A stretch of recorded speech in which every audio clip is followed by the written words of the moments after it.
जैसे कि आप लोग को पता है आपका हाफ ईयरली एग्जाम चल रहा है और कल बहुत सारे बच्चों का एग्जाम है हिंदी का और बहुत सारे बच्चों का एग्जाम हो गया है। तो प्यारे बच्चों आज हम लोग हिंदी का क्वेश्चन पेपर लेके आए हैं जो आपका एग्जाम हो चुका है ना। जिनका एग्जाम हो गया है वो सारे बच्चे फटाफट से मिला लीजिए कि आपने टोटल कितना प्रश्न सही बनाया।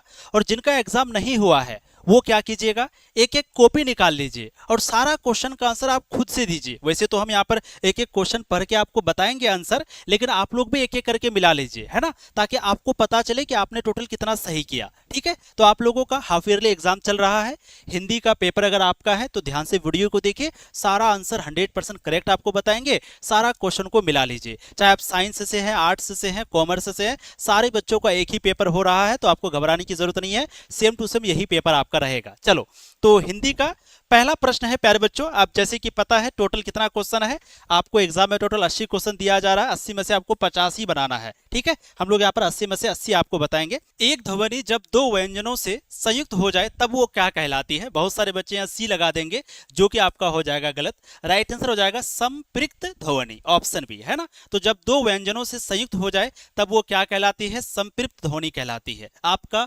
व्याकरण की क्लास शुरू होने जा रही है कुछ ही दिन में, इसलिए चैनल को सब्सक्राइब कर लीजिए। इसका राइट आंसर बी लगा देना आप सभी लोग। दूसरा क्वेश्चन देखिए, उच्चारण में वायु प्रक्षेप की दृष्टि से व्यंजन के कितने भेद होते हैं। तो उच्चारण में वायु प्रक्षेप की दृष्टि से प्यारे बच्चों व्यंजन के कितने भेद होते हैं, 4 या 2, इन दोनों में आप लोगों को बताना है। बहुत अच्छा, बिल्कुल प्यारे बच्चों, राइट आंसर आपका हो जाएगा 2। तो उच्चारण में वायु प्रक्षेप की दृष्टि से ध्यान से आप लोग दीजिएगा आंसर। बहुत सारे बच्चे पहला क्वेश्चन देख के डर जाएगा कि सर इतना हार्ड क्वेश्चन पूछा है, कभी भी डरना नहीं है। 80 में से 80 क्वेश्चन को पहले देखिए, सारा क्वेश्चन को बनाइए, फिर लास्ट में देखेंगे कितना बना है। शुरू में हार्ड क्वेश्चन देता है, बच्चा डर जाता है कि कहीं सारा क्वेश्चन तो हार्ड नहीं है। ठीक है, चलो दूसरा देखो, उच्चारण में वायु प्रक्षेप की दृष्टि से व्यंजन के कितने भेद होते हैं। तो उच्चारण में वायु प्रक्षेप की दृष्टि से व्यंजन के 2 भेद होते हैं। राइट आंसर आपका डी हो जाएगा। अगला प्रश्न देखिए, निम्न में से कौन शुद्ध शब्द है। अगर आप ध्यान से देखिएगा प्यारे बच्चों तो रसायन नहीं होता, रासायन होता है, बनोवास, है ना, महात्म्य, सदृश्य। तो यहां पर पूछा गया शुद्ध शब्द कौन सा है। ध्यान से वर्ड देखना, शुद्ध अशुद्ध नहीं पूछा है। तो ये जो महात्म्य है, महात्म्य ये आपका शुद्ध है ना। सदृश्य ऐसे नहीं होता है, और ये बनवास होता है, और रासायन होता है, रासायन रा से होता है। तो राइट आंसर आपका यहाँ पर बी हो जाएगा। जो ये लगाए थर्ड का फिर से उसका गलती है प्यारे बच्चों। बहुत अच्छा, राइट आंसर बी। देखो शुरुआत में कुछ क्वेश्चन टफ पूछा जाता है आपको डराने के लिए, डरना नहीं है जब तक सारा क्वेश्चन ना बने। अगला देखिए, निम्न में से कौन अशुद्ध शब्द है। अब यहाँ पर हम लोग को देखना है कि कौन सा शब्द अशुद्ध है। आप लोग जवाब दो पहले, क्योंकि आप लोग दे के आए हो। ठीक है, ध्यान से देखिएगा, शताब्दी सही है भाई, है ना, वैमनस्य सही है, सौजन्य भी सही है, परयसी, परेयसी, परेयसी होता है, ये भी आपका मतलब ये आपका अशुद्ध है। ऑप्शन ए 4 का जो भी दे रहे हैं एकदम सही है। बहुत अच्छा। अगला देखो, निम्न में से कौन एक हरा उद्धरक है। यहाँ पर पढ़ा नहीं जा रहा है, क्या लिखा हुआ है, उद्धरण, हाँ उद्धरण चिन्ह। ठीक है, यहाँ थोड़ा सा ज्यादा जूम हो गया ना, इसलिए क्लियर दिख नहीं रहा है। ठीक है, और यहाँ पर दिख रहा है उद्धरण चिन्ह है। तो बताना है निम्न में से कौन एक हरा उद्धरण चिन्ह है प्यारे बच्चों। ये वाला है, या डबल वाला है, या डैश वाला है, या डबल वाला है, जल्दी से बताओ। बिल्कुल 5 का जो भी बच्चे लगा रहे हैं डी एकदम उसका सही है। ठीक है, चलो अगला देखो, प्रशांत महासागर किस संज्ञा का उदाहरण है। हमने आपको पढ़ाया है संज्ञा के कितने प्रकार होते हैं। संज्ञा के 5 प्रकार होते हैं। कोई खास चीज अगर होता है उसको व्यक्तिवाचक कहते हैं। कोई खास या कोई एक, जैसे सूरज एक है, चांद एक है, तो वो व्यक्तिवाचक होगा। या किसी का नाम को हम लोग व्यक्तिवाचक कहते हैं। भाववाचक जहां पर फीलिंग आ जाए, भाव आ जाए, जैसे गुस्सा, ये सभी भाववाचक है। जातिवाचक जहां पर जाति का बोध हो, है ना, और समूहवाचक जहां पर समूह का बोध हो, है ना, तो ये सभी को समूहवाचक कहते हैं। अब यहाँ पूछा प्रशांत महासागर। प्रशांत महासागर एक महासागर का नाम है। हम लोग क्या कहें, किसी भी एक चीज को हम लोग व्यक्तिवाचक कहते हैं। तो राइट आंसर आपका ऑप्शन ए हो जाएगा। हिमालय पहाड़, प्रशांत महासागर, ये सभी क्या है, व्यक्तिवाचक है। अगर यहाँ पर प्रशांत ना पूछता, यहाँ पर सिर्फ पूछता कि महासागर किस संज्ञा का उदाहरण है, तो महासागर तो बहुत सारा है, तो ये हो जाता जातिवाचक। लेकिन प्रशांत पूछा तो प्रशांत महासागर सिर्फ एक है, इसलिए ये हो जाएगा व्यक्तिवाचक, ऑप्शन ए। अगला देखिए, कठोरता किस संज्ञा का उदाहरण है। कठोर, है ना, इसका दिल बहुत कठोर है, ये बड़ा नरम मिजाज का है। तो ये फीलिंग, जहां पर भी फीलिंग आ जाए ये सभी प्यारे बच्चों आपका व्यक्तिवाचक हो जाएगा। समझ रहे हो, सॉरी, ये सभी आपका भाववाचक हो जाएगा। देखिए कोई खास चीज जैसे चांद, सूरज, या कोई एक चीज हो, जैसे दिन का नाम, है ना, संडे, मंडे, ट्यूसडे, या महीना का नाम, या कोई त्योहार का नाम, ये सभी आपका व्यक्तिवाचक होगा प्यारे बच्चों। और समूहवाचक मतलब जहां पर समूह का बोध हो, है ना, जैसे सभा बुलाई गई, अब सभा जैसे भीड़ लगी हुई है, तो ये सभी समूहवाचक। और जातिवाचक में जाति का बोधो, जैसे गाय, बहुत सारा गाय है, जैसे बैल, बहुत सारा बैल है, जैसे सेब, बहुत सारा सेब है। और भाववाचक में फीलिंग आ जाता है ना, बुढ़ापा, जवानी, गुस्सा, कठोर। तो ये सभी, ये 7 नंबर का राइट आंसर आपका सी हो जाएगा। ठीक है, संज्ञा आपको बहुत अच्छे से पढ़ा चुके हैं, आप YouTube में सर्च करना संज्ञा बाय तनु क्लासेस, बहुत अच्छे से। अगला देखो, मकान किस संज्ञा का उदाहरण है? तो मकान किस संज्ञा, भाई मकान बहुत सारा है, बहुत सारा चीज जो है आपका जातिवाचक हो जाएगा। द्रव्यवाचक क्या होता है? जिसको हम लोग नाप सकते हैं या तौल सकते हैं, जैसे मिट्टी, तेल, चीनी, इसको द्रव्यवाचक कहेंगे। क्यों? क्योंकि इसको नाप सकते हैं और तौल सकते हैं, है ना। समूहवाचक समूह का बोधो, व्यक्तिवाचक कोई खास चीज। बाकी मकान तो बहुत सारा है, जब भी हम बोलेंगे गाय, बहुत सारा गाय है, भाई एक गाय को लाओ, कौन सा गाय, बहुत सारा गाय है, मकान बहुत सारा है, तो मकान जो है ये आपका जातिवाचक हो जाएगा। ठीक है, थोड़ा सा ट्रिक भी आपको बता देते हैं ताकि आपको याद रहे। हिंदी में लिंग के कितने भेद होते हैं? हिंदी में लिंग के 2 भेद होते हैं और संस्कृत में लिंग के 3 भेद होते हैं। यहाँ पर हिंदी में पूछा है तो राइट आंसर आपका डी हो जाएगा यार, बहुत अच्छा क्वेश्चन है। लिंग किस भाषा का शब्द है? तो लिंग जो है ये आपका संस्कृत भाषा का शब्द है, बिल्कुल उसने सही बनाया है, जो भी स्टूडेंट ने बनाया है। 10 का जो भी बच्चा सी दे रहे हैं उसका एकदम सही है। निम्न में से कौन स्त्रीलिंग शब्द है? तो यहाँ पर पढ़ना है, पहले पढ़ना है तभी जवाब देना। स्त्रीलिंग शब्द पूछा है, ठीक है। न्याय, न्याय मिला, संकल्प लेंगे, नख, यहाँ पर जो ना लालिमा आपका स्त्रीलिंग हो जाएगा। ठीक है, स्त्रीलिंग पुल्लिंग से भी 2-3 नंबर का क्वेश्चन आता है। अगला देखो, निम्न में से कौन पुल्लिंग शब्द है? अब यहाँ पर देखिए, है ना, सेवा करना, रीति, अनुमति, पृष्ठ। स्त्रीलिंग और पुल्लिंग जब भी आपको पूछा जाए ना, बिल्कुल सही जवाब दे रहे हो, स्त्रीलिंग पुल्लिंग जब भी पूछा जाए तो थोड़ा सा सेंटेंस बना लेना। ठीक है, चलो, तो यहाँ पर राइट आंसर बिल्कुल पृष्ठ हो जाएगा। कौन पुल्लिंग शब्द है प्यारे बच्चों? पृष्ठ। अगला देखिए, निम्न में से कौन अल्पप्राण व्यंजन है? अल्पप्राण व्यंजन क्या होता है? बेसिकली जैसे 1, 3, 5, 1, 3, 5 को अल्पप्राण कहते हैं। कहोगे सर 1, 3, 5 क्या है? यानी पहला आ जाए या तीसरा आ जाए या पांचवा आ जाए। जैसे क, ख, तो ख तो आपका दूसरा है, ये अल्पप्राण नहीं होगा। च, छ, जौ, तो जौ आपका तीसरा में आता है, तो जौ आपका अल्पप्राण होगा जी। एक आए, तीसरा आए या पांचवा आए। क, ख, ख तो दूसरा नंबर में आता है ना, उसी तरह तो, थो भी दूसरा नंबर में आता है। च, छ, जौ, झौ, तो झौ आपका चौथा नंबर में आता है, तो चौथा नंबर है, ये दूसरा नंबर है, ये दूसरा नंबर है, तो ये सभी आपका अल्पप्राण व्यंजन नहीं होगा। अल्पप्राण व्यंजन का मतलब या तो पहला में आना चाहिए या तीसरा में या पांचवा में। तो च, छ, जौ, तो जौ जो है आपका तीसरा नंबर में आता है, तो तीसरा नंबर में आ गया तो ये हो गया अल्पप्राण व्यंजन। समझ रहे हो 13 का? बिल्कुल राइट आंसर आपका सी हो जाएगा। अब देखो, निम्न में से कौन व्यंजन अघोष है? पहला और दूसरा में जो है उसको अघोष कहते हैं। 14 का, ठीक है बिल्कुल, पहला और दूसरा जो वो आ जाए वो अघोष व्यंजन कहलाएगा। ठीक है, कौन व्यंजन अघोष है? तो ध्यान से अगर देखिएगा तो प्यारे बच्चों, च, छ, जौ, ये तो तीसरा में आता है, तो ये भी नहीं होगा। च, छ, तो छ आपका दूसरा नंबर में आता है, ये हो जाएगा। क, ख, गौ, ये तीसरा नंबर में आता है, तो ये भी नहीं होगा, ये भी नहीं होगा।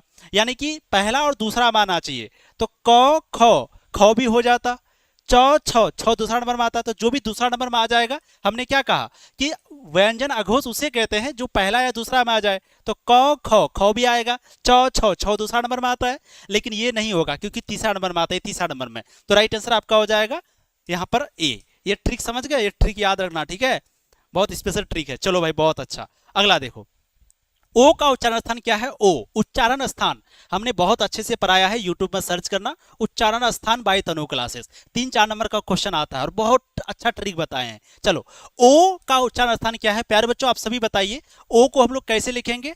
अ जोर उ, अ जोर उ बराबर होता है ओ। अब आप बताइए, आ का उच्चारण स्थान क्या है? तो क, ख, ग, घ, अ, ये सभी कंठ से निकलता है, तो आ का उच्चारण स्थान हो गया कंठ। ठीक है भाई, अब ऊ का उच्चारण स्थान क्या है? ऊ, ऊ, ये ओष्ठ यानी ओट। तो यानी कि ये अ जो है, ध्यान से देखिएगा, ये जो ओ है प्यारे बच्चों, ये किसको लेके बनता है? अ को लेके बनता है और ऊ को लेके बनता है। तो अ जो है ये कंठ से निकला, ऊ जो है ओष्ठ से निकला, यानी कंठ और ओष्ठ। राइट आंसर आपका सी हो जाएगा। उच्चारण स्थान पढ़ लेना, बहुत अच्छे से पढ़ाए हैं। अगला देखिए, ठ का उच्चारण स्थान क्या है? तो देखो, हम लोग जानते हैं जो क वर्ग आता है, ध्यान से देखना, जो क वर्ग होता है प्यारे बच्चों, क वर्ग का मतलब क्या है? क, ख, ग, घ। तो ये सभी क वर्ग जो है ये कंठ से निकलता है। ये सभी कहां से निकलता है? कंठ से। क, ख, ग, घ। उसके बाद आता है च, छ, ज, झ। तो च वर्ग जो है ये कहां से निकलता है? च। तो कंठ के बाद आता है तालु, है ना। तो ये जो च है प्यारे बच्चों, ये आपका निकलता है तालु से। ठीक है, उसके बाद क्या आता है प्यारे बच्चों? नहीं, तालु, हाँ तालु, ठीक है। कंठ, तालु, मूर्धा, ओष्ठ, ओष्ठ लास्ट में होता, ठीक है। तो सबसे पहले कंठ हो गया, फिर तालु हो गया, ठीक है। चलो इधर उधर की आर्यन इधर उधर की बातें ना करो, तुम लोग आपस में लड़ो मत, ठीक है। पढ़ने आए हो बेटा, बढ़िया से पढ़ लो, इधर उधर की चीजें मत करो। कोई लिख रहे हो, है ना, जय सिया राम, आई लव मोहम्मद, देखो सबका अपना अपना धर्म है, सभी धर्म का रिस्पेक्ट करो। लड़ने से कोई फायदा नहीं है, हम लोग लड़ेंगे आपस में ही लड़ेंगे। जब दो भाई लड़ता है तो फायदा दोनों भाई को नहीं होता, याद रखना जिंदगी में। जब दो लोग लड़ता है तो दोनों को, पाकिस्तान और भारत जब लड़ाई करता है ना, तो भारत पाकिस्तान दोनों को फायदा नहीं है लड़ाई करने से, फायदा किसको है, जो हथियार बेच रहा है। ये चीज हमेशा याद रखना। तो हम लोग जो आपस में लड़ रहे हैं ना, तो फायदा हम लोगों को नहीं है, फायदा बाहर वाले को है बाबू, ठीक है। तो आपस में ना लड़ो प्लीज, पढ़ाई पे ध्यान दो, पढ़ लिख लो बढ़िया से, बढ़िया कर जाओगे जीवन में, नहीं तो ऐसे ही लड़ते रह जाओगे एक दूसरे से, ठीक है। चलो अब यहाँ मैं आपको अच्छे से समझा रहा हूँ, आप इधर से जाके लड़ाई करोगे, मैं क्यों पढ़ाऊँ फिर बताओ यार तुम लोग। चलो देखो, उच्चारण स्थान सीख लो, उच्चारण स्थान से 3-4 नंबर का सवाल आता है, नहीं चाहते हो सीखना, सीख लो, ट्रिक से समझा रहे हैं। देखो क्वेश्चन, ठ का उच्चारण स्थान है, अब ठ, अब ठ का उच्चारण स्थान पूछा कि भाई ये जो ठ है ये कहां से निकलता है। सबसे पहले हम लोग जानते हैं जो क वर्ग है, क वर्ग मतलब क ख ग घ, ये सभी निकलता है कंठ से। कंठ के बाद आता है तालु, ठीक है। तो ये जो च वर्ग है, च वर्ग प्यारे बच्चों, च वर्ग कहां से निकलता है, तालु से। ध्यान से देखना, च वर्ग तालु से निकलता है, और क वर्ग जो है ये आपका कंठ से निकलता है। ये हो गया कंठ, ऊपर हो गया तालु, यानी च छ ज झ ये सभी तालु से निकलता है। च के बाद क्या आता है, ट ठ, तो तालु के बाद आता है मूर्धा। तो आपका जो ट वर्ग है प्यारे बच्चों, ट वर्ग ये निकलता है मूर्धा से। ये कहां से निकलता है, मूर्धा से। अच्छा हम उल्टा बता दे रहे हैं क्या, अच्छा सही में यार हम उल्टा बता दे रहे हैं, और तुम लोग पकड़ भी नहीं रहे हो, देख रहे हो ये सब बच्चा। चलो हम उल्टा बता दे रहे हैं क्या, ये ट्रिक किसको किसको आता है जो हमने पढ़ाया आप लोगों को।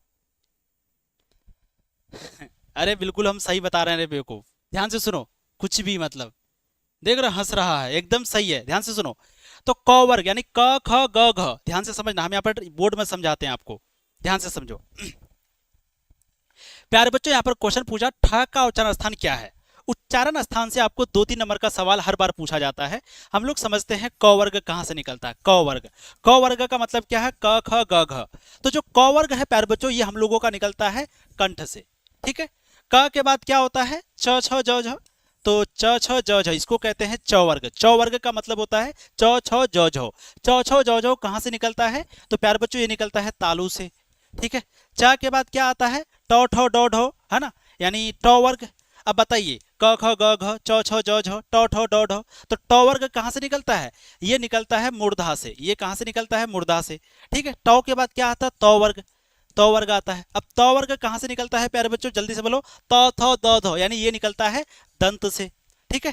ट के बाद क्या आता है, ध्यान से देखना, ये आपका हो गया क्या, क वर्ग। हम लोग जब भी बोलेंगे क ख ग घ ये सभी कंठ से, च छ ज झ तालु से, ट ठ ड ढ नौ ये सभी मूर्धा से, त थ द ध ये सभी दंत से, त थ द ध, है ना। उसके बाद ओष्ठ से निकलता है आपका, है ना, ऊ ये सभी। अब यहाँ पर क्या पूछा, यहाँ पर पूछा ठ का उच्चारण स्थान, तो ठ, ट ठ, ट ठ ड, तो ट ठ ड ढ ये सभी मूर्धा से निकलता है, यानी यहाँ पर राइट आंसर जो है यहाँ पर बी हो जाएगा। तो जो डी लगाया है गलत है, राइट आंसर बी।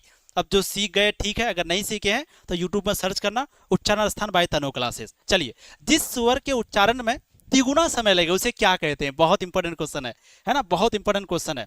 जिस स्वर के उच्चारण में तिगुना समय लगे उसे क्या कहते हैं प्यारे बच्चों, उसे हम लोग प्लूत कहते हैं। क्या कहते हैं, प्लूत। 17 का जो भी बच्चा सी दे रहे हैं उसका सही है। अगला देखो, छंद शास्त्र में दीर्घ मात्रा को क्या कहते हैं, छंद शास्त्र में दीर्घ मात्रा को गुरु कहते हैं, गुरु। ऑप्शन सी 18 का सही हो जाएगा, बहुत अच्छा, वेरी गुड। अगला देखिए, निम्न में से कौन स्पर्श व्यंजन नहीं है। अब यहां पर देखना है स्पर्श व्यंजन, है ना, प भी है, त भी है, ध ध ध भी है, ये र आपका स्पर्श व्यंजन नहीं है, ऑप्शन डी। 19 का आप लोग डी दे रहे हैं, एकदम सही है, ठीक है, बहुत अच्छा। अगला क्वेश्चन देखिएगा प्यारे बच्चों, यहाँ पर है ना, निम्न में से कौन उष्म व्यंजन नहीं है, उष्म व्यंजन, उष्म लिखा है ना, थोड़ा जूम है देख लो, उष्म व्यंजन, ठीक है। जल्दी से बताओ कौन उष्म व्यंजन नहीं होगा, तो ये आपका झ जो है ये उष्म व्यंजन नहीं है। व्यंजन से बहुत सारा सवाल आया, इसलिए अच्छे से व्यंजन पढ़ लेना, और हम आपको पढ़ा देंगे, घबराओ नहीं। चलो अगला देखो, कौन अंतःस्थ व्यंजन है। यहाँ पर पूछा गया निम्न में से कौन अंतःस्थ व्यंजन है। बिल्कुल प्यारे बच्चों, ये व हो जाएगा अंतःस्थ व्यंजन, वो, ठीक है, ड नहीं होगा, वो। अगला देखिए श श सौ, ये सभी व्यंजन को क्या कहते हैं? ये संघर्षी व्यंजन होना चाहिए 22 का राइट आंसर बी होगा। ठीक है, बिल्कुल सही है, संघर्षी व्यंजन। अगला देखो सुरों के आरोह अवरोह क्रम को किसकी संज्ञा दी गई है? संगम, बालाघात या सुरलहर या समास? तो सुरों के आरोह अवरोह क्रम को किसकी संज्ञा दी गई है प्यारे बच्चों? बहुत अच्छा है, लाजवाब, आप लोग का आंसर है सुरलहर। इसकी संज्ञा को सुरलहर दी गई है। चलो आंसर बताते हैं फटाफट से। निम्न में से कौन गुण स्वर संधि का उदाहरण है?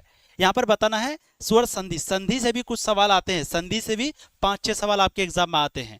स्वर संधि, व्यंजन संधि, ये सब नॉर्मल जो पढ़े हो ना, संधि से भी बहुत सारा सवाल आता है। चलो महर्षि, बिल्कुल, जो भी व्याकरण नहीं पढ़े हो अगर बढ़िया से पढ़ लेते हो ना तो 40 नंबर आपका रखा हुआ है, 10 नंबर ही बुक से आएगा। और हम लोग बच्चे बढ़िया से तैयारी कराते हैं, सब लोग चैनल को सब्सक्राइब कर लेना। बाकी क्रैश कोर्स आपका आएगा, उसको जरूर ज्वाइन कर लेना, बात खत्म, पूरी तैयारी वहीं से। तो यहाँ पर हो जाएगा गुण स्वर संधि का उदाहरण महर्षि। चलो निम्न में से कौन वृद्धि स्वर संधि का उदाहरण है? अब वृद्धि स्वर संधि है ना, बाप रे, स्वर से सवाल देखो, संधि से और व्यंजन से बहुत सारा सवाल पूछा जा रहा है। इसका मतलब हम लोगों को संधि और व्यंजन में ज्यादा ध्यान देने की जरूरत है ना। तो यहाँ पर स्वर संधि का उदाहरण है ये जो सदैव है, सदा जो रे सदैव है ना, ये आपका स्वर संधि है। ठीक है, ऑप्शन ए हो जाएगा। अगला देखिए प्यारे बच्चों, उद्वास का संधि विच्छेद क्या होगा? ये उद्वास लिखा हुआ है ना, उल्लास है, सॉरी उल्लास है ना, उल्लास है। उल्लास का संधि विच्छेद क्या होगा? उत्जोरलास या उत्जोरलाश या उलजोरलास? बताइए, ये तो बहुत आसान है, उत्जोरलास बराबर उल्लास। 26 नंबर क्वेश्चन का बहुत आसान क्वेश्चन है, बिल्कुल प्यारे बच्चों, ये आपका सही होगा। अगला देखिए दूर आत्मा, दूर जोर आत्मा या दुह जोर आत्मा? बताइए, दूर आत्मा का संधि विच्छेद जब हम लोग करेंगे क्या होगा? दुह जोर आत्मा। 27 का राइट आंसर यहाँ पर भी आपका क्या हो जाना चाहिए? सी सही हो जाना चाहिए, बिल्कुल, दुह जोर आत्मा। अगला देखो राइट आंसर सी हो जाएगा। हिंदी भाषा किस लिपि में लिखी जाती है? देवनागरी। ये तो बहुत आसान है, सारे बच्चे बचपन से पढ़ते होंगे। हिंदी का लिपि क्या है? देवनागरी, ऑप्शन डी, बहुत अच्छा। किस लिपि को संसार की अन्य लिपियों की तुलना में अधिक वैज्ञानिक माना गया है? आपको बताना कि कौन सा लिपि है जिसको संसार की बाकी लिपियों की तुलना में ज्यादा वैज्ञानिक माना गया है, यानी उसको माना गया है कि भाई ये ज्यादा वैज्ञानिक को ध्यान देती है, वो है देवनागरी ही। अपना जो देवनागरी है ये ज्यादा वैज्ञानिक की तरफ ध्यान है। ठीक है, चलो सर कल एग्जाम है मेरा, क्या करें? हाँ बिल्कुल बिल्कुल कुकू, अच्छे से ईमानदारी से आप लोग आंसर दो और कोई कॉपी ले लो, वहां पर एक एक का आंसर दीजिए। ठीक है, चलिए, तो किस लिपि को संसार की अन्य लिपियों की तुलना में अधिक वैज्ञानिक दिया गया है? वो है देवनागरी, ऑप्शन सी आपका सही हो जाएगा। अच्छा, हम नहीं दिख रहे थे क्या बहुत देर से? चलो अगला क्वेश्चन देखिए प्यारे बच्चों, आदत का बहुवचन रूप क्या हो जाएगा? आदत क्या? आदतों, आदतें, आदने या आदतें? बताइए 30 नंबर क्वेश्चन प्यारे बच्चों, तो बहुत आसान है यार, आदतें हो जाएगा, आदतें, आदत का आदतें। चलो अगला देखिए, संज्ञा सर्वनाम के जिस रूप से उनका संज्ञा सर्वनाम क्रिया से संबंध सूचित हो उसे क्या कहते हैं? यानी संज्ञा सर्वनाम का जिस रूप से क्रिया से, मतलब कि है ना, संज्ञा या सर्वनाम के जिस रूप से उनका, यानी संज्ञा सर्वनाम का क्रिया से संबंध सूचित होता है, उस रूप को क्या कहते हैं? तो उसे क्या कहते हैं? संज्ञा सर्वनाम का जिस रूप से क्रिया का संबंध होता है प्यारे बच्चों, उसे क्या कहते हैं? है ना, तो उसे कारक कहते हैं भाई साहब। क्या कहते हैं? कारक कहते हैं, है ना। तो संज्ञा सर्वनाम का अगर संबंध बताया जाए तो वो कारक होता है। कर्ता ने कर्म को करण से संप्रदान के लिए, अगर कारक नहीं पढ़े हैं तो सर्च करना, कारक बाय तनु क्लासेस, सारा पढ़ा दिए आपको, बहुत ट्रिक के माध्यम से। 8 कारक के 8 प्रकार है, 8 को बढ़िया से पढ़ा दिए। रोशन घर से बाहर आया, यह किस कारक का उदाहरण है ना? घर से बाहर आया, हमने क्या बताया है? जब भी से आ जाए तो यहाँ पर से क्या है? अलग होना है या गिरना? जैसे एक होता है पेड़ से पत्ता गिरा, तो जब पेड़ से पत्ता गिरता है तो जो पत्ता है वो पेड़ से अलग हो गया। पेड़ से फल गिरा तो जो फल है वो पेड़ से अलग हो जाता है। एक होता है क्या कि हमने बंदूक लेके उसको मारा तो हमने बंदूक का मदद लिया। कर्ता ने कर्म को करण से, जब हम लोग मदद लेंगे किसी चीज का, सहायता लेंगे, तो वहां हो जाएगा करण कारक। ठीक, और जब कोई चीज अलग हो जाए तो वो कौन सा कारक होगा? आपादान कारक होगा। यहाँ करण मत लगा देना। देखो हमने क्या कहा, पेड़ से पत्ता गिरा, तो पत्ता जब पेड़ से गिरता है तो पत्ता अलग हो जाता है। पहले कारक को कैसे पहचानेंगे? घर से बाहर आया, अब बताना है कि ये जो से है ये कौन सा कारक होगा। ये जो से है ये करण कारक भी हो सकता है, आपादान कारक भी हो सकता है। अब दोनों में क्या लगाएंगे भाई साहब? क्या लगाएंगे? करण कब होता है? जब किसी चीज का सहायता लेते हैं। जैसे हमने उसको बंदूक से मारा, हमने उसको भाला से मारा, हमने पेड़ को कुल्हाड़ी से काटा, तो जब सहायता लेंगे करण कारक। अब यहाँ पर घर से बाहर आया, जब कोई चीज अलग हो जाता है, जैसे चूहा बिल से बाहर निकला तो वो बिल से अलग हो गया, पेड़ से पत्ता गिरा तो पत्ता पेड़ से अलग हो गया, घर से बाहर निकला तो घर से वो बाहर निकला, अलग हो गया। तो जब अलग हो जाए तो वो अपादान कारक कहलाएगा।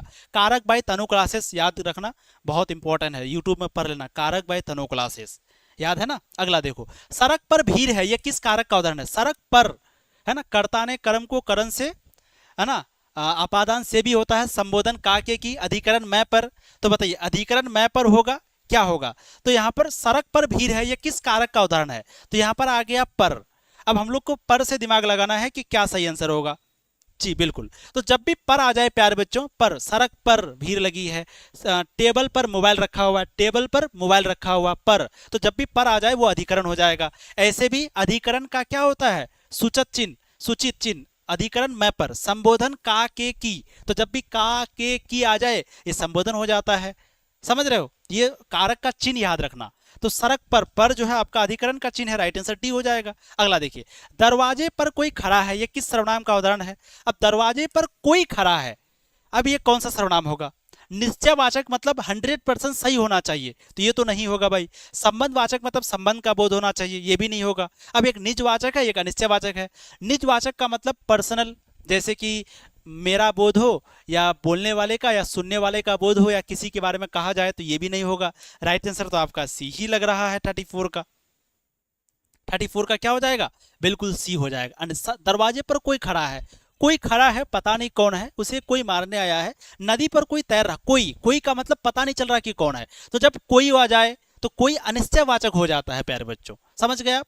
और हाँ, वहां पर कोई नहा रहा है, अरे देखो वो आया है, सामने में कोई है, तो वो फिर निश्चयवाचक हो जाता। बट कोई खड़ा है, अब कौन खड़ा है कंफर्म नहीं है, तो सी लगा देना यहाँ पर, ठीक है। अगला देखिए, तुम क्या पढ़ रहे हो, ये किस रण को क्या पढ़ रहे हो भाई? सवाल है, तुम क्या पढ़ रहे हो, प्रश्नवाचक।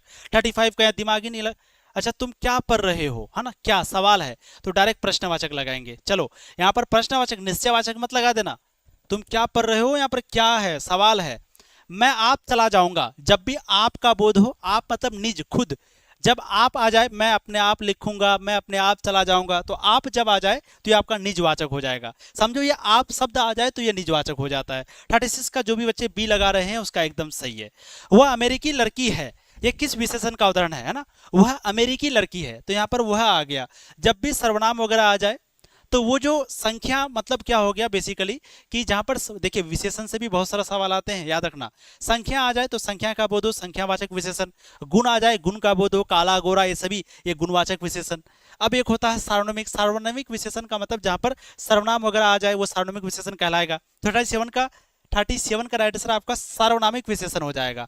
वह अमेरिकी लड़की है ना। बिल्कुल प्यारे बच्चों, जो भी यहाँ पर ए लगाए हैं एकदम सही है, ए, ठीक है। क्या लगाएं आप लोग? सर, अरे यार मत लिखो ये सब बार बार। सर, सर कल मनोविज्ञान है, मनोविज्ञान का ऑब्जेक्टिव सब्जेक्ट करवाई ना। कल मनोविज्ञान है, कल ही मनोविज्ञान है क्या? मनोविज्ञान का पेपर कल ही है क्या? हमको तो पता भी नहीं है। चले, आप लोग तनु क्लासेस ऐप डाउनलोड कर लेना, वहां पर ये क्वेश्चन पेपर दे देंगे फ्री वाला में, ठीक है। तो जो बच्चा तनु क्लासेस ऐप डाउनलोड नहीं किए हैं, प्ले स्टोर से तनु क्लासेस ऐप डाउनलोड करना। अभी नहीं देंगे, बाद में आपको तनु क्लासेस ऐप क्लास खत्म होने के बाद दे देंगे, ठीक है। और ये नंबर है 87, हम ये नंबर नहीं, ये वाला नंबर लिखते हैं, एक नंबर पे ज़्यादा कॉल आ जाता है, 62 041 70 762, ये नंबर है प्यारे बच्चों। और हम लोगों का क्रैश कोर्स के बारे में बहुत सारा पूछ रहा है कि सर क्रैश कोर्स कब आएगा? तो बहुत जल्द आ रहा है, कमिंग सून, बहुत जल्द, 5 अक्टूबर से पहले तो गारंटी है आ जाएगा। घबराओ नहीं आप लोग, पर ज़्यादा सवाल नहीं, पढ़ाई पे ध्यान दो। चलो अब यहाँ पर देखो क्वेश्चन क्या था, वह अमेरिकी लड़की है ना। गुणवाचक का बोध हो तो भाई गुणवाचक हो जाएगा, संख्या को तो संख्या का, यहाँ तो सार्वनामिक है, अमेरिकी वह आ गया, तो वह वगैरह आ जाए तो वह क्या सर्वनाम है, तो ये सार्वनामिक विशेषण हो जाएगा, है ना। अगला देखो, सब दूध गिर गया, यानी सारा दूध गिर गया, ये किस विशेषण का उदाहरण होगा? तो बताइए, निश्चयवाचक, निश्चित होगा, या परिमाण बोधक होगा, या निश्चयवाचक, या अनिश्चित संख्यावाचक? ये थोड़ा डिटेल में पूछा गया है 38 नंबर का, ठीक है। यह आपका अनिश्चित परिमाण बोधक हो जाएगा, ऑप्शन डी हो जाएगा 38 का। क्या हो जाएगा? 38 का राइट आंसर डी हो जाएगा। बहुत अच्छा। अगला देखिए प्यारे बच्चों, गोपाल पढ़ने में बहुत तेज है। ध्यान से देखना, गोपाल पढ़ने में बहुत तेज है, ये किसका उदाहरण होगा बताना है आपको। गोपाल जो ना पढ़ने में बहुत तेज है भाई। 39 का क्या आंसर होगा, तो ये आपका परविशेषण का हो जाएगा, परविशेषण। ठीक है, गोपाल पढ़ने में तेज है, संख्यावाचक तो होगा नहीं, ये राइट आंसर आपका ऑप्शन ए हो जाएगा। चलो अगला देखो, परमीला रो रही है, ये किस क्रिया का उदाहरण है। परमीला रो रही है, ये सकर्मक क्रिया होगा या अकर्मक क्रिया होगा, जल्दी से आप सभी लोग बताओ, ज्यादातर व्याकरण से ही सवाल आया है। ठीक है, तो ये आपका अकर्मक क्रिया हो जाएगा। परमिला रो रही है, अकर्मक क्रिया। क्रिया भी हम लोग पढ़ाए चुके हैं, क्रिया बाय तनु क्लासेस सर्च कर लेना। महेश पढ़कर खेल गया, ये किस क्रिया का उदाहरण है, तो महेश जो है वो पढ़कर खेलने गया, बताइए कौन सा क्रिया हो जाएगा प्यारे बच्चों। बिल्कुल, ये आपका हो जाएगा पूर्वकालिक, ऑप्शन ए। ठीक है, बारिश होती तो खेती अच्छी होती, ये पूछा गया कि बारिश होती तो खेती अच्छी होती, तो बताइए ये कैसा है, भविष्य का बात हो रही है। बारिश होता तो अच्छा होता, ये तो भविष्य की बात हो रही है, लेकिन कौन सा ये काल है, ये संभाव्य है या सामान्य भविष्य काल या हेतु हेतुमत, है ना, ये लिखा हुआ ना, हेतु हेतुमत। तो बताइए कौन सा काल हो जाएगा प्यारे बच्चों 42 नंबर का, इनमें से कोई नहीं, यहाँ पर कोई नहीं होगा। ठीक है, 42 का राइट आंसर डी हो जाएगा। अगला देखिए, ऐसे शब्दों को क्या कहते हैं जिसके रूप में लिंग वचन, है ना, उसके बाद ये क्या लिखा हुआ है, पुरुष, पुरुष कारक इत्यादि के कारण कोई विकार उत्पन्न नहीं होता, तो ऐसे शब्दों को क्या कहते हैं, ध्यान से आप लोग जवाब देना।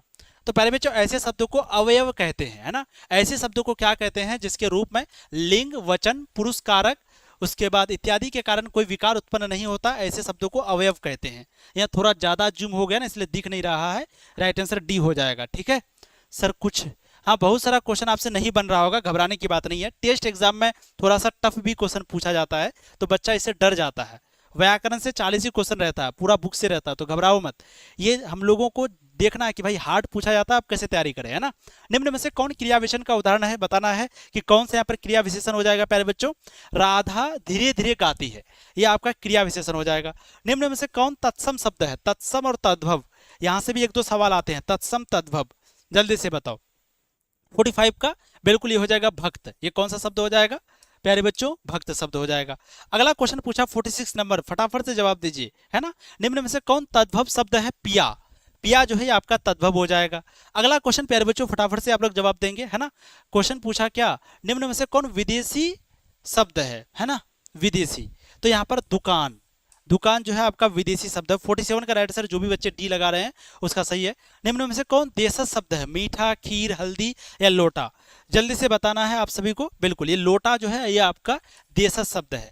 निम्न में से कौन योगरूर शब्द का उदाहरण है, योगरूर, है ना, तो ये आपका हो जाएगा, नहीं नहीं मद नहीं होगा, 49 का आपका चक्रपाणी हो जाएगा। ठीक है, जो भी बच्चे चक्रपाणी लगा रहे हैं उसका सही है। ठीक है, गुरुजी बहुत अंदर से सवाल पूछता है, देखो हिंदी में व्याकरण में इतना अंदर से नहीं पूछता, लेकिन टेस्ट एग्जाम में अक्सर पूछा जाता है, सेंटअप और टेस्ट में, तो इतना भी मत घबरा जाओ, बाकी अभी थोड़ा और तैयारी करेंगे तो हो जाएगा, डरने की बात नहीं है। और बुक से देखो हिंदी से कितना सवाल आता है, टोटल 100 में से 60 सवाल आपका बुक से रहता है और 40 सवाल आपका व्याकरण से रहता है, और यहाँ पर 50 सवाल व्याकरण से पूछ लिया है। ये टेस्ट एग्जाम को बिल्कुल नॉर्मल समझो, फालतू है ये, मतलब ऐसा समझो कि यार ऐसा कुछ भी पूछ लिया है, कोई पैटर्न ही नहीं है यार, कुछ नहीं है, मतलब क्या है बोर्ड ये पता नहीं, मतलब कुछ भी पूछ ले रहा भाई, जो सिलेबस है वहां से पूछोगे ना, कहीं से भी पूछ लिया सवाल, बताओ बच्चा क्या करेगा, डरेगा नहीं। परिचय शब्द में उपसर्ग क्या हो जाएगा, उपसर्ग मतलब जो शब्द के पहले लगे, परिचय, तो बताइए क्या हो जाएगा, परी या प, तो परिचय, राइट आंसर आपका 50 का डी होना चाहिए, जो भी बच्चे डी दे रहे हैं एकदम सही है ना। शब्द से पहले जो लगे उपसर्ग कहते हैं, तो परिचय में परी, परी हो जाएगा। सुदूर शब्द में उपसर्ग सुदूर, सुदूर, सुदूर, ऑप्शन बी आपका सही हो जाएगा 51 का। ठीक है, सुदूर में कौन सा उपसर्ग हो जाएगा, उपसर्ग मतलब जो पहले लगे, सुदूर, सु आपका हो जाएगा उपसर्ग, ऑप्शन बी। अगला क्वेश्चन देखिए प्यारे बच्चों, क्वेश्चन नंबर आपका ध्यान से देखना, क्वेश्चन नंबर क्या हो जाएगा, धरवनीय शब्द में परतीय है, आपको बताना है कि ये धरवनीय लिखा हुआ ना, श्रवणीय लिखा हुआ है क्या, पढ़ा ही नहीं जा रहा है क्या लिखा हुआ है। चलिए हाँ 52 का राइट आंसर आपका, ये क्या लिखा हुआ है, चलिए इसका प्यारे बच्चों श्रवणीय शब्द में परतीय हो जाएगा, परतीय मतलब बाद वाला, जो बाद में लगता है, तो हम लोग यहाँ पर श्रव, ये क्या लिखा हुआ नहीं पता, लेकिन ये नीय है, जब भी नीय आ जाए तो परतीय हो जाता है अनीय, परतीय क्या हो जाता है अनीय। ठीक है, तो अनीय आपका राइट आंसर डी हो जाएगा। चंडू खाने की गप, मुहावरे का अर्थ है क्या, चंडू खाने की गप, चंडू खाने की गप का मतलब क्या होता है, मुहावरा पूछा गया आपको 53 नंबर। ठीक है, तो चंडू खाने की गप यानी बहकी या बेतुकी बातें करना। ऑप्शन सी आपका सी हो जाएगा 53 नंबर। शयन का आगार वाक्य खंड के लिए एक शब्द है ना। तो अनेक शब्दों के लिए एक शब्द से भी सवाल पूछे जाते हैं, अनेक शब्दों के लिए एक शब्द, तो ये हो जाएगा शयनागार। ठीक है, शयन का आगार काव्यखंड के लिए एक शब्द है शयनागार। 54 का राइट आंसर प्यारे बच्चों आपका हो जाएगा सी। बहुत अच्छा। अगला देखिए, निरामिस का विलोम है निरामिस, है ना, निरामिस का सामिस। ग्रामीण का तो नहीं होगा, मालिन नहीं होगा, सलज यही होगा B55 का। यही थोड़ा अजीब लग रहा है। हाँ, निरामिस का सामिस होगा। राइट आंसर बी ही है वैसे। सकर्म का विलोम क्या हो जाएगा, सकर्म का निष्कर्म हो जाएगा, या स्थूल कुपत तो नहीं होगा निर से, यही होगा डी। 56 का राइट आंसर प्यारे बच्चों आप लोग लगा रहे हैं डी। बहुत अच्छा, डी सही हो जाएगा। मछली का पर्यायवाची शब्द क्या होगा, देखो सारा क्वेश्चन ही व्याकरण से पूछा, बताओ मछली का पर्यायवाची क्या हो जाता है, जल्दी से बताओ। यहाँ पर पढ़ा भी नहीं जा रहा है। झक हो जाएगा, तुंग हो जाएगा, उड़बी हो जाएगा, ईला हो जाएगा। चलिए बहुत अच्छा, 57 का बिल्कुल झक, जो भी लगा रहे हैं एकदम सी। निम्न में से चोर का पर्यायवाची हो जाएगा, चोर का पर्यायवाची शब्द कौन सा हो जाएगा प्यारे बच्चों, जल्दी से आप सभी लोग बताओ। चोर का पर्यायवाची हो जाएगा तस्कर, ऑप्शन सी तस्कर। ठीक है, अगला क्वेश्चन देखिएगा, निम्न में से कौन शुद्ध वाक्य है। अब यहाँ पर थोड़ा वाक्य को पढ़ लीजिए। शुद्ध वाक्य पूछा गया, मतलब यहाँ पर कौन सा वाक्य जो कि बिल्कुल शुद्ध है, 59 नंबर। ठीक है, ध्यान से देखना। वह काला लड़की पढ़ रही है, काली लड़की ये तो नहीं होगा। मुझे ठंडी दूध पसंद है, ठंडा दूध पसंद है। उसका पत्नी का नाम, उसकी पत्नी का नाम, ये भी नहीं होगा, ये भी नहीं होगा। वह कुशाग्र बुद्धि है, ऑप्शन बी 59 का सही होना चाहिए। ठीक है, बी आपका सही होगा। अगला क्वेश्चन देखिए प्यारे बच्चों, कामायनी की नायिका कौन है। अब यहाँ पर क्वेश्चन पूछा बुक से। ठीक है, अब यहाँ पर क्वेश्चन पूछा है कि कामायनी में नायिका कौन है। तो ये चैप्टर हम पढ़ाए हैं कामायनी। कामायनी किसको कहा गया, श्रद्धा। सही है, 60 नंबर क्वेश्चन, जल्दी से बताओ, बुक से सवाल आ गया, अब डरना नहीं है। कामायनी की नायिका कौन है, श्रद्धा। अगला देखिए, जयशंकर प्रसाद की कौन रचना अपूर्ण है, तो बताइए। जयशंकर प्रसाद है ना, बहुत अच्छे राइटर थे जयशंकर प्रसाद जी, तो बताना है कि यहाँ पर उनकी कौन सी रचना है जो कि अपूर्ण है। ठीक है, बहुत अच्छा सवाल है, बिल्कुल प्यारे बच्चों, ईरावती एकदम सही जवाब है। कवि भूषण के अनुसार मुंडों की माला देकर रुद्र को रिझाने का कार्य कौन कर रहा है। मुंडों की माला देकर, यानी मुंडो नहीं, ये मुंडी मतलब होता ना वो छत्रसाल तलवार, उनका छत्रसाल राजा छत्रसाल जो था, उनका जो तलवार था एक बार में नागिन की तरह जो काट देता था गला को, है ना, तो वो गला को काट करके मुंडी को क्या करता था, रुद्र को रुझाने का कार्य करता था, यानी दुर्गा माँ के सामने देता था। तो बताइए, ये पूछा गया कवि भूषण। अब कवि भूषण, कवित्व के लेखक कौन है, भूषण जी। ठीक है, बहुत अच्छा। तो यहाँ पर शिवाजी महाराज नहीं होगा, छत्रसाल की करवाल हो जाएगा, ऑप्शन ए। छत्रसाल का तलवार की बात हो रहा है भाई, छत्रसाल की जो तलवार है एक बार में कई सारे गला को काट करके बलि देते थे, कुर्बानी बलि जिसको बोलते हैं, ऑप्शन ए हो जाएगा। अगला देखो, नाबादास के छप्पे, छप्पे के लेखक कौन है, नाबादास जी। तो नाबादास के छप्पे के अनुसार कौन कौन मुंह देखकर बात नहीं करता, कबीरदास, सूरदास, तुलसीदास या कृष्णदास। आपको बताना है नाबादास का छप्पे में लिखा हुआ है कि कौन मुख देखकर बात नहीं करता। इस क्वेश्चन का आंसर दीजिए प्यारे बच्चों, बिल्कुल कबीरदास। कबीरदास जो है ये मुख देखकर बात नहीं करता। वैसे भी आपको पता है ये दो नाबादास जी दो लोगों के बारे में बात करते हैं, कबीरदास या सूरदास, तो राइट आंसर आपका हो जाएगा कबीरदास। अगला क्वेश्चन देखो, क्वेश्चन नंबर 64, तुलसीदास ने पठित पाठ में श्री राम के लिए किस शब्द का प्रयोग किया है। श्री राम के लिए कौशल राजू या गरीब निवाजू या ए और बी दोनों, या इनमें से कोई नहीं, बताना। तुलसीदास ने श्री राम के लिए, पहले तो तुलसी राम को राम बोला कहा जाता था। तुलसी राम को क्या कहा जाता था, राम बोला। प्यारे बच्चों क्यों कहा जाता था, क्योंकि वो राम के नाम पर मांगता था, राम के नाम पर मांगता था, तो उसको गरीब निवाजू और कौशल राजू भी कहा जाता है। 64 का राइट आंसर, जो भी बच्चे सी लगा रहे हैं उसका एकदम सही है, बहुत अच्छा। अगला देखो, सूरदास के अनुसार निम्न में से कौन सा आनंद तीनों लोक में नहीं है ना। चलिए, बहुत सारे लोग ये क्वेश्चन पेपर टाइप कर लेगा और कहेगा मेरे यहाँ से लड़ा, ऐसा नहीं है। सच में क्वेश्चन टफ पूछा गया है, इसमें कोई घबराने की बात नहीं है। टफ है तो है, टफ पूछेगा तो टफ ही बोलेंगे ना, झूठ कैसे बोल सकते हैं, है ना। बहुत सारे क्वेश्चन तो हम लोग नहीं कराए हैं, अब समझो। लेकिन टेस्ट एग्जाम में बहुत टफ पूछा जाता, पिछली बार भी पूछा गया था। फाइनल एग्जाम में इतना टफ नहीं रहता, लेकिन हाँ टफ रहता है भाई। हिंदी, हिस्ट्री, पॉलिटिकल, ये सब टफ रहता है। ज्योग्राफी बहुत आसान होता है और बाकी सब पेपर बहुत आसान होता है।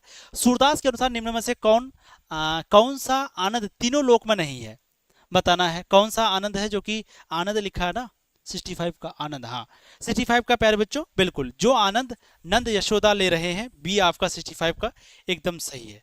भूषण के पिता का नाम क्या था? रत्नाकर त्रिपाठी भूषण के पिताजी का नाम था। इसमें तो एकदम धर्रे से आंसर लगा दीजिएगा। नाबादास कैसे भक्त थे? सगुनोपासक या निर्गुणोपासक या इनमें से कोई नहीं। तो बताइए नाबादास कैसे भक्त थे? सगुनोपासक राम भक्त या सगुनोपासक शिव भक्त? ये दोनों में अक्सर बच्चे कंफ्यूज हो जाएगा, है ना। तो सगुनोपासक राम भक्त थे वो, ऑप्शन ए। नाबादास कैसे भक्त थे? सगुनोपासक राम भक्त। अगला देखिए, तुलसी ने अपने प्रथम पद में, यहाँ क्या लिखा है 68 नंबर में, जगजननी, हाँ जगजननी कहकर किसे ये किया था? तो जानकी माता को, जानकी मतलब सीता माता को। सीता माँ कहीं लिखा हुआ है? पार्वती है, ये शारदा लिखा होगा। राइट आंसर ये हो जाएगा जानकी। ये थोड़ा जूम हो गया ना, दिख नहीं रहा। सी आपका सही है भाई, 68 का बिल्कुल सही जवाब है। अगला क्वेश्चन देखिए, सूरदास रचित पद में नंद के गोद में कौन खा रहा है? तो नंद की गोद में कृष्ण खा रहा है, ठीक है। नंद की गोद में कृष्ण बैठ के खाता है, कुछ खाना खाता है, कुछ खाना गिराता है। तो नंद कौन है? कृष्ण के पिताजी, ऑप्शन ए सही हो जाएगा। कवि जायसी के अनुसार फूल के नष्ट होने पर खुशबू रह जाती है, ठीक उसी प्रकार जगत में जायसी के ना रहने पर भी क्या रहेगा? बताइए। कवि कहते हैं कि कवि मलिक मोहम्मद जायसी जो करबक के लेखक है, वो कहते हैं कि जब फूल नष्ट हो जाता है तो फूल अगर मान लो खत्म भी हो गया तो भी उसका सुगंध, उसका खुशबू रह जाता है। ठीक उसी प्रकार कौन ना रहने पर उनका क्या रह जाएगा? मान लो मलिक, जैसे फूल खत्म हो गया लेकिन फूल का सुगंध रह जाता है, तो उसी तरह मलिक मोहम्मद जायसी अगर नहीं रहे तो मलिक मोहम्मद जायसी का क्या रह जाएगा? जल्दी से बताओ भाई, बहुत अच्छा क्वेश्चन है। हाँ बिल्कुल, सुगंध रूपी कीर्ति। सुगंध रूपी कीर्ति का मतलब जो उन्होंने लिखा है ना। मान लो कभी मलिक मोहम्मद जैसी उन्हें मर गए तो उनका जो लिखा हुआ चीजें, जो रचनाएं हैं, वो आज भी हम लोग पढ़ते हैं, ठीक है। तो राइट आंसर आपका हो जाएगा सी। अगला देखिए, तुमुल कोलाहल कलह में शीर्षक पाठ के रचनाकार कौन है? तो तुमुल कोलाहल कलह में ये जयशंकर प्रसाद हो जाएगा 71 का, बहुत अच्छा, ठीक है। अगला देखिए प्यारे बच्चों, करबक शीर्षक कविता के रचनाकार कौन है? ये तो मलिक मोहम्मद जैसी है, राइट आंसर डी है ऑप्शन, बहुत अच्छा।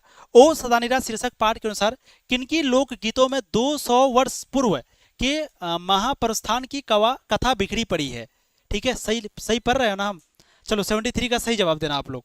प्यारे बच्चों यहाँ पर हो जाएगा धांगरों की, धांगरों की। ओ साधनेरा चैप्टर हम लोग जो पढ़ते हैं, तो उसके अनुसार किनकी लोकगीतों में 200 वर्ष पहले के है ना महाप्रस्थान की कथा बिखरी पड़ी है? धांगरों के, ऑप्शन ए। देखो बाबू, हिंदी भी डिटेल में पढ़ना जरूरी है ना, इसलिए आप लोग हल्के में मत लीजिए। बहुत सारे बच्चे हिंदी को हल्के में लेते हैं, कैसे बनेगा? और आर्ट्स का पेपर तो और हार्ड आता है हिंदी का, ठीक है। चलो भाई, मैं व्यक्तिगत प्रेम को विशेष रूप से मानने वाला था, परंतु अब इस भावना को मेरे हृदय एवं मस्तिष्क को कोई विशेष स्थान नहीं रहा, है ना। मैं व्यक्तिगत प्रेम को विशेष रूप से मानने वाला था, परंतु अब इस भावना का मेरे दिल और मस्तिष्क, दिमाग में कोई विशेष स्थान नहीं रहा। ये बात किसने कहा था प्यारे बच्चों? ये बात भगत सिंह का है। भगत सिंह जो कि एक लेख और एक पत्र के लेखक है। अगला देखिए, आमोलवा गांव में किसकी तूती बोलती थी? बताना है। आमोलवा गांव में किसकी तूती बोलती थी? 75 नंबर क्वेश्चन है, बहुत अच्छा है, वेरी गुड। एमन साहब की, है ना। आमोलवा गांव था प्यारे बच्चों, वहां पर किसकी तूती बोलती थी? एमन साहब की। 75 का जो भी बच्चे बी लगाए हैं उसका एकदम सही है। अगला देखिए, 2 अशोक स्तंभ कहां पर ध्वस्त पड़े हैं? जिनमें से एक, क्या लिखा हुआ? जिनमें से एक पर सिंह था और दूसरे पर बैल। बताना है, 2 अशोक स्तंभ कहां पर ध्वस्त पड़े हैं जिन पर एक में सिंह था और दूसरे में बैल था? भीतिहरवा में या रामपुरवा में, कहां पर पड़े हुए हैं? 76 नंबर क्वेश्चन, बिल्कुल ये रामपुरवा में, रामपुरवा में पड़े हुए 2 अशोक के स्तंभ है पड़े हुए रामपुरवा में, जिनमें से एक पर क्या था? सिंह था, दूसरे पर बैल था। भगत सिंह और सुखदेव का आपस में कैसा दोस्त भाई था ना, आपस में कैसा रिश्ता था? ये भाई था भगत सिंह और सुखदेव। ओ सदानेरा शीर्षक पाठ किस? तो ओ सदानेरा क्या है? निबंध है, ठीक है। बातचीत शीर्षक पाठ के रचनाकार होना, बातचीत भी निबंध है जिसके लेखक है बालकृष्ण भट्ट, ठीक है। अछूत समस्या किसकी कृति है? तो प्यारे बच्चों इसमें थोड़ा सा मुझे डाउट है, बट इसका राइट आंसर मुझे जहां तक लगता है सी होना चाहिए, थोड़ा सा डाउट है, ठीक है। तो इस क्वेश्चन को छोड़ दीजिए, गलत नहीं बताएंगे। बाकी अगला एक क्लास लेंगे जहां पर हम पूरा सब्जेक्टिव का सॉल्यूशन आपको करा देंगे। जो भी सब्जेक्टिव यहाँ पर है आप लोग जो बना लिए वो देख लीजिएगा, जो नहीं अगर दिए अच्छे से सारा सब्जेक्टिव का सॉल्यूशन आपको कर देंगे, इसलिए आप चैनल को सब्सक्राइब कर लीजिए। बाकी ये जो PDF है वो आपको तनु क्लासेस ऐप में मिलेगा। तनु क्लासेस ऐप में कहाँ पर मिलेगा? सब बच्चे, जो भी बच्चे तनु क्लासेस ऐप को डाउनलोड नहीं किए, प्ले स्टोर से डाउनलोड कर लेना। और देखिए यहाँ पर, है ना, ये क्या है? ये प्यारे बच्चों आपका तनु क्लासेस ऐप है, ठीक है। यहाँ पर फ्री नोट्स है, फ्री नोट्स में जाना और यहाँ पर देखो history, political science, geography, English, उसके बाद आपका इंग्लिश ग्रामर, हिंदी। तो इसी हिंदी वाला सेक्शन में जाओगे, यहाँ पर आपको मिल जाएगा अभी थोड़ी देर में। तो यहाँ से सारा बच्चा पीडीएफ को ले लेना, अच्छे से देख लेना, ठीक है। और जो बच्चा बैच ज्वाइन नहीं किया है, सफलता बैच, जल्दी से ज्वाइन करो। जो भी बच्चे सफलता बैच अभी ज्वाइन करते हैं उसका ऑफर भी है, और सफलता बैच का फीस मात्र 1049 रुपया है, ठीक है। ये जो भी बच्चा ज्वाइन करेगा उसको फिर क्रैश कोर्स वगैरह फ्री दिया जाएगा, ठीक है। और एक चीज़ आप लोग को बता देते हैं, एक कूपन कोड प्यारे बच्चों बना देंगे। कुछ हम लोग 500 बच्चा के लिए ऑफर दे रहे हैं, है ना। 50 रुपीज़ का डिस्काउंट आप लोगों को दे देते हैं सफलता बैच के लिए। कितना बच्चा के लिए? 500 बच्चा के लिए एक ऑफर दे देते हैं। बहुत सारे बच्चे कह रहे थे। आपको क्या लिखना है प्यारे बच्चों? आपको एक कूपन कोड लिखना है, हम आपको बता देते हैं कूपन कोड क्या है। TANU तनु 500। तनु 500 जब आप लिखिएगा कूपन कोड, तो आपका 100 रुपया डिस्काउंट हो जाएगा। 100 रुपया, तो 100 रुपया का ऑफर आपको दिया जा रहा है। कैसे लिखना है? अभी नहीं, अभी थोड़ी देर बाद। देखो आपको हम बता देते हैं, एक ऑफर आपको दे दी है जो बच्चे सफलता बैच ज्वाइन करना चाहते हैं। जैसे देखो ये पेड कोर्स है, ठीक है। बाय नाउ पे जाइएगा, बाय नाउ पे क्लिक करिएगा प्यारे बच्चों। यहाँ पर अप्लाई कूपन कोड लिखा है, अप्लाई कूपन पे क्लिक करना। यहीं पे आपको लिखना है तनु 500। जैसे यहाँ पर तनु 500 लिखोगे, ध्यान से आप देख लो, ठीक है। ये सारा ऑफर 500 बच्चे के लिए, जैसे ही 500 बच्चा पूरा होगा फिर खत्म हो जाएगा। तनु 500, जैसे ही तनु 500 लिखोगे फिर अप्लाई लिखा हुआ आएगा, अप्लाई पे क्लिक करोगे, फिर उसके बाद पे ऑनलाइन कर लेना। अगर खुद गूगल पे फोन पे चलाते हो, दूसरे से करवाना है, QR कोड कर लेना और आपका कोर्स खुल जाएगा। 100 रुपये का डिस्काउंट हो जाएगा, यानी 1049 है, इसमें 100 रुपया और कम हो जाएगा। तनु 500 कूपन कोड है, सब लिख लो। अभी कुछ देर में एक्टिव हो जाएगा, अभी तुरंत काम नहीं करेगा, थोड़ी देर में। क्या ऑफर है? तनु 500, ये क्या है? कूपन कोड है। ये ऑफर प्यारे बच्चों कितने बच्चे के लिए? 500 के लिए है, ठीक है। तो जो बच्चे सफलता बैच में ज्वाइन करना चाहते हैं, 100 रुपये का डिस्काउंट आपको हर चीज में मिल रहा है, जो भी चीज लेना चाहते हैं, ठीक है। खास करके बैच वगैरह, तो PDF वगैरह भी लेना चाहते हो उसमें भी। Thank you so much. ऐसे ही हंसते रहो, मुस्कुराते रहो, पढ़ाई करते रहो। All the very best. Video को लाइक कर देना और घबराना नहीं है। हम लोग का जो एग्जाम हो रहा है डरने के लिए नहीं हो रहा, बल्कि हम लोगों का हिम्मत को बढ़ाने के लिए। अभी भी 4-5 महीना है, तो ये नहीं कि एग्जाम देख के डर गए भाई, अभी अर्धवार्षिक है, अभी पूरा बाकी है, अभी समझ गए। तो इतना देख के डर नहीं जाना है, अब हम लोगों को लड़ना है। जो डरेगा वो समझो मरेगा, जो लड़ेगा वही जीतेगा। और अभी लड़ना है, और अभी वक्त है लड़ने का, अच्छा खासा टाइम है, अच्छे से तैयारी हो सकती है। आपको पता चल गया ना कि आप कितना पानी में है एग्जाम दे के। अब आप तैयारी करेंगे। हिंदी को हल्के में ले रहे थे, हिंदी हार्ड है, अब बढ़िया से तैयारी करेंगे। बात समझे? चलो thank you so much, bye bye. चलो भाई, इंग्लिश की भी क्लास होगी आपकी, ठीक है। Bye bye.